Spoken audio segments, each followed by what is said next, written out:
Hey everyone, welcome to segment 7 of Pilates P's and Q's.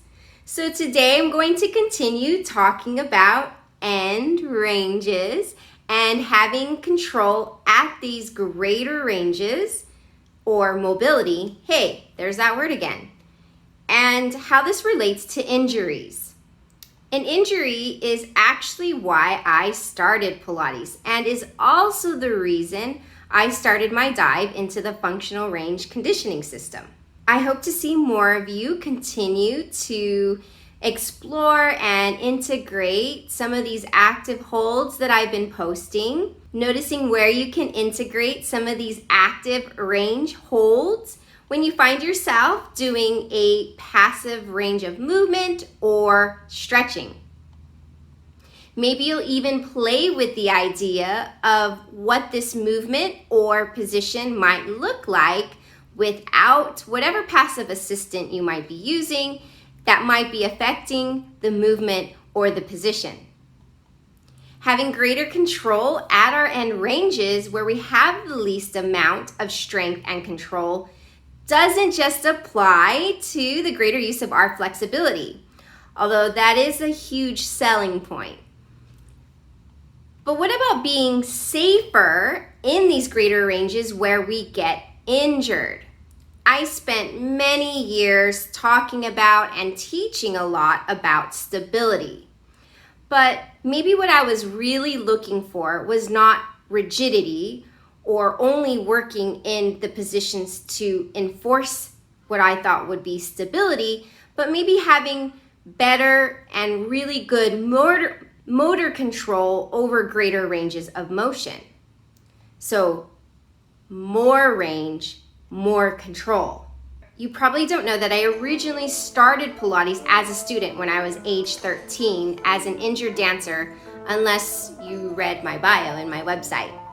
I had a severe case of shin splints and found myself relearning everything that I thought I knew about my body, about dance, and about movement from my Pilates mentor. And the reason I even started teaching Pilates was because I got injured as a professional dancer, and I knew that if Pilates put me on the mend once, I knew I could utilize it to put me on the mend again. Teaching was the only natural next step since I was already teaching ballet and had already attended Pilates workshops when I was 16. And maybe you already know that I started diving into the FRC system because my daughter, who was a high-level gymnast, was prescribed knee CARs post-arthroscopic removal of scar tissue from an ACL and meniscal repair. Notice a pattern? Injuries have led me to finding quality ways of caring for the body. But why are we led down these paths after the fact and not before? Could some of these injuries have been prevented or been less severe had I been training in ways that prepared my body and joints to tolerate the massive array of ranges required from me dancing or my daughter as a gymnast? I mean, shouldn't our training complement our lifestyles and maybe even more importantly beyond that, prepare us for staying healthy through the unknown? So being good at exercising or executing movement patterns well doesn't necessarily equate healthy, resilient joints. Having a leg with enough flexibility to touch the head doesn't necessarily mean the hip joint has healthy articular surfaces, especially to sustain a life dedicated to pain-free movement. This control in ranges I was discovering was what I was really looking for. So the capacities I was asking for from my body, and most especially from my clients, would be greater than any force we were going to ask from it. Whether I was asking for better lumbar control while we were moving in and out of tabletop while doing reformer work, or whether my client was moving potted plants. And the idea of loading where I had my 3rd degree sprain followed by a growth of a cyst where the injury was most severe, became an opportunity of creating more range control, not less.